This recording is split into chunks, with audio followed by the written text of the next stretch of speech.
IPOB leader Nnamdi Kanu urged US, EU to investigate alleged state-sponsored insecurity in southeast Nigeria. My dear listeners, here is an interesting news I bring to your listening ears. Moving on to the full details, kindly please ensure you like, subscribe to this channel and share. The detained leader of the indigenous people of Biafra, IPOB, Nnamdi Kanu, has called on the United States and the European Union to launch an independent investigation into what he described as state-sponsored insecurity plaguing Nigerian southeast region. Kanu made the call on Wednesday ahead of his upcoming trial on April 29, as concerns grow over the government's handling of security incidents in the region.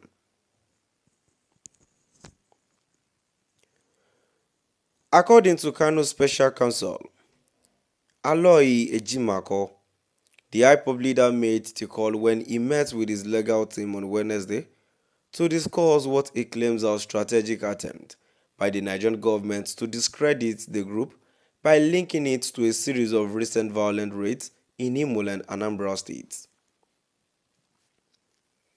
Mazi Nnamdi Kanu met with his legal team to address the Nigerian government's alleged attempt to manipulate public opinion ahead of his trial on April 29, 2025.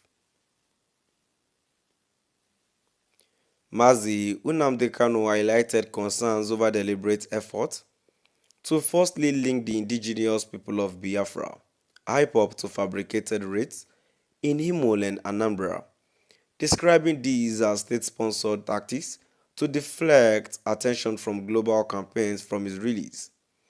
Ejimako said in a statement he shared on X, formerly tweeted after meeting with Kanu. Kanu, currently held in the custody of the Department of State Services (DSS), has long maintained that IPOB is a peaceful movement, advocating for the self-determination of the Biafran people. His arrest and extradition from Kenya in June 2021 have since drawn sharp criticism from human rights organizations and foreign observers. Ejimako further stated, in response, Kanu has instructed his lawyers to formally engage the United States and the European Union to conduct an impartial investigation into the wave of state-sponsored insecurity in southeast Nigeria. The legal team reiterated its commitment to what it described as a peaceful and lawful pursuit of justice. We remain committed to truth and justice, Ejimako stressed. My dear listeners, now we've come to the end of our today's news. Now before I go, in contribution to the news that I've read, we've always known that even from this man's regime, President Muhammadu Buhari, that they so much detest the movement of IPOB. That is why anything that the IPOB people are trying to do doesn't comes out successfully. It's just because they really detest whatever the movement they might take. And initially, it is not like this. One thing I just understand about these people is they tend to listen and they would love what they need, even not IPOB alone.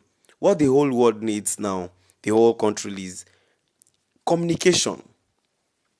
We need to be addressed because we can't stay here looking at the way everything is turning upside down and looks like there is no hope anywhere. Is that when we are going to is that how we are going to sit and fold our arms looking at them destroying everything? Exactly what my poor people are trying to do, just to break away, and same as Yoruba people too. Moving on to the comment section. The first comment I have here says PM Bill and his cohort started it. He never hid his dislike for the Igbos. Exactly what I just said. Another comment here says the insecurity in East was sponsored by a government that recruited Simon Ekwa.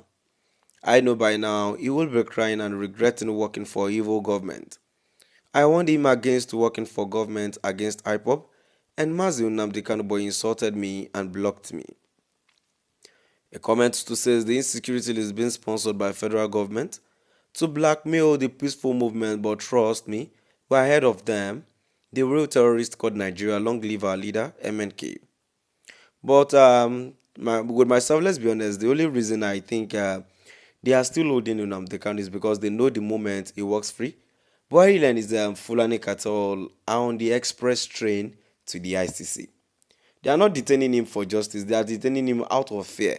And it is obvious to everyone now. Fear of exposure, fear of consequences, fear of the truth. He's been screaming for years, finally catching up with them. Kanu is a threat, not because he's wrong, but he's right. And they all know it. And that is why, to me, I think he's still being held till this moment. Still at the comment section, and the final comment I have says, it doesn't matter your tribe in Nigeria. If you hate Nnamdi Kanu literally, you hate truth and freedom, and you will remain in perpetual slavery forever and ever. Because no one else in Nigeria will tell you the organic truth, standing the test of time and torture, like he is currently doing. It is a very simple phenomenon